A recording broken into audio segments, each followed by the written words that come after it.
Hey everyone, it's Ben Hardy. Today we're looking at the Grenadier Trialmaster. This eats Jeep Wrangler Rubicons for breakfast. Link to Warner Ineos' website in the description down below. They provided us with this Trialmaster. Also include a link to my car buying guide. Let's get into it.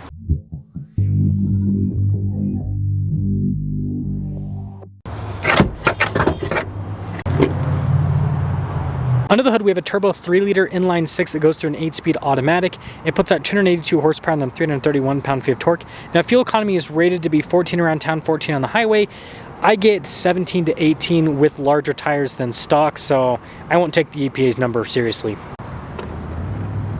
Before we move forward with this review, I do want to mention if you're going to see more videos just like this, then I recommend you subscribe because I post content every single day. This comes with the factory raised air intake, which is really cool, and then a very upright windshield. You've got these massive fenders, you can add checker plates to it, and I love the tapered design with the hood. Giant circular headlights here. You've got the daytime running lights there on the outside, the off-road lights here in the center. You've got an off-road capable bumper, parking sensors built into it, recovery points up front. We also have skid plate protection.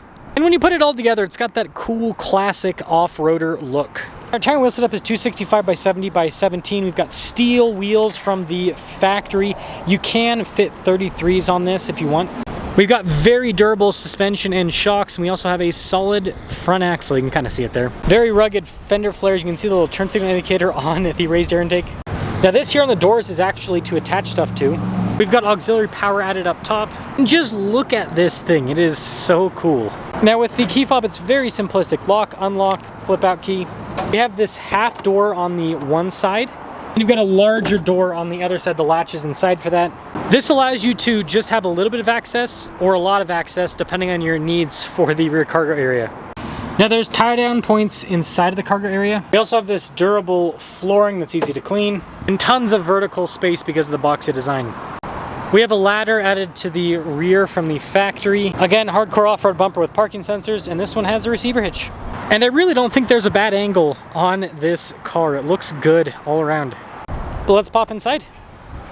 Got really rugged trim up top. You can see the fancy stitching down below. Leather seats here, the Recaros. Really nice stitching on the sides. Legroom and space back here is similar to a Wrangler.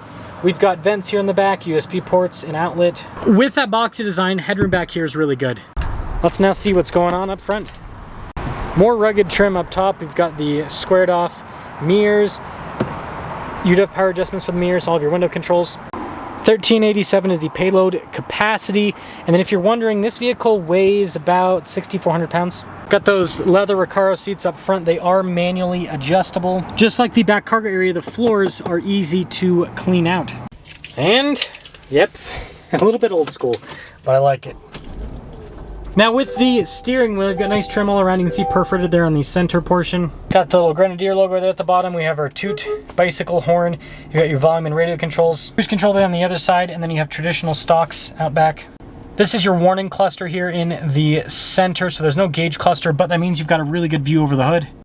Backup camera in reverse, decent resolution. Now the actual gauge cluster is here on the left side of the infotainment system. It shows you your RPMs, your speed, what gear you're in, so all the information you need.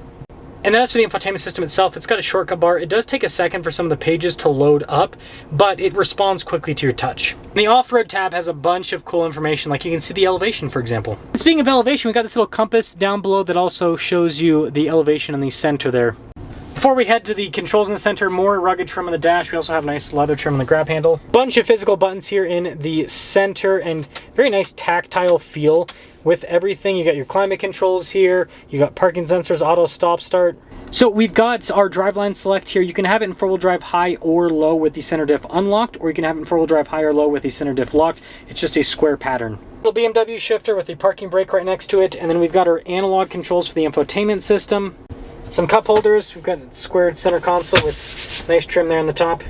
Now this one has the Safari windows. Definitely worth it to let more light into the cabin. Got a bunch of auxiliary switches up top here with the kind of aircraft theme going on. Now this is triple locks. You've got diff locks for the front and rear. There is also an off-road mode and a waiting mode. Got your controls to turn off the ESC. You have downhill assist. Got your light leveling controls and then just general light controls for the interior up front. So here's our winter sticker for this 2025 Trialmaster. Base MSRP is $83,100. After all options, this one stickers for $91,400. Let's see how this performs. Grenadier Trialmaster. This is the Grenadier to get, in my opinion. I might be a little bit biased because this is the... mine isn't exactly optioned out like this, but I got a Trialmaster. And I'll explain why I think the Trialmaster is the way to go with the Grenadier. Well, if you're going to use it for off-roading, I'll put that caveat at the beginning. If you're not going to use it for off-roading, then yeah, Fieldmaster's still very capable off-road, but might be the way to go for a little bit fancier on-road looks. But first off, I'll say is definitely love the seating position that you get in this. Now I'm kind of slanted back a little bit so you guys can get somewhat of a decent GoPro view. But yeah, it's got this really upright, commanding seating position, which I really appreciate. Now, ride quality on the Grenadier. This is what might be, I don't know, controversial to some people. It's body and frame. It's got solid axles front and rear. So you do feel stuff a bit, but for what this is, like when you compare this to, you know, vintage off-roaders, when you compare this to Bronco and Wrangler, it actually rides pretty darn well. It's actually pretty comfortable. The problem is people will compare this to like a luxury car, like a BMW X5. It's like, no, it's not even the same. Or, you know, the Land Rover Defender kind of competes in the off-road segment. And I know that's gonna be offensive to Land Rover people, but the problem with the Defender is it's got modern Land Rover computer issues, which I experienced them. Wasn't a huge fan of that. That's why I literally went from a Defender to one of these basically. It wasn't like a straight trade, but it was pretty close to it. Anyways, you do get a little bit more noise with the road. You're gonna get a little bit of wind noise because it's boxy, but it's cool. I think it's got this cool factor to it. And I will say the torque is just so good. Just has this super smooth power delivery.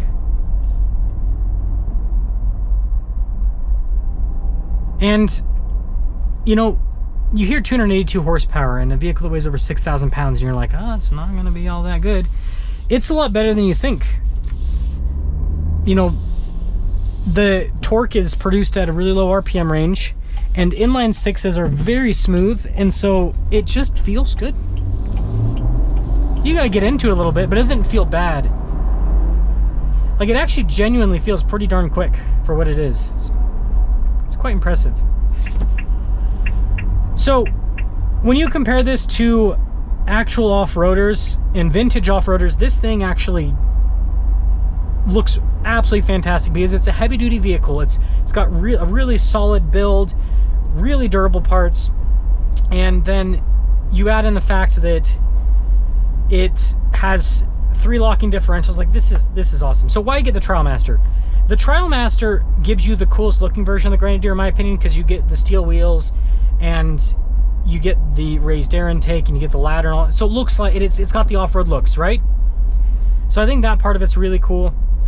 And then it gives you the diff locks as standard. And if you're going to take one of these off-road, like, you're going to add all these options anyways. So you might as well get the Trialmaster that comes with them as standard. And resale value on a Trialmaster is going to be better than if you get a base model Grenadier and add these options to it. Just, you know, this is what I've seen on the secondhand market. So I guess the hood isn't fully latched. Good thing we didn't go super fast, because that would be horrible if that flew up. That's weird that it just gave me a warning for that now rather than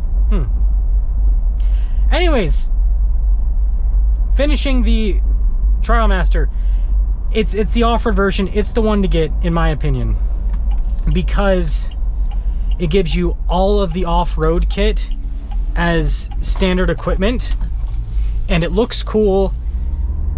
And I think if you're gonna get a Grenadier, you got to take it off-road. Like, this thing is so capable off-road, and the thing to understand is you're paying a lot of money for this, for the capability that it provides and also for the durability it provides. So if you're going to pay that money, I think it's worth using the vehicle for its intended purpose. You can get your money's worth, right? I'm all about getting my money's worth. I think that's the best way to get your money's worth, is to use this vehicle for what it was intended for.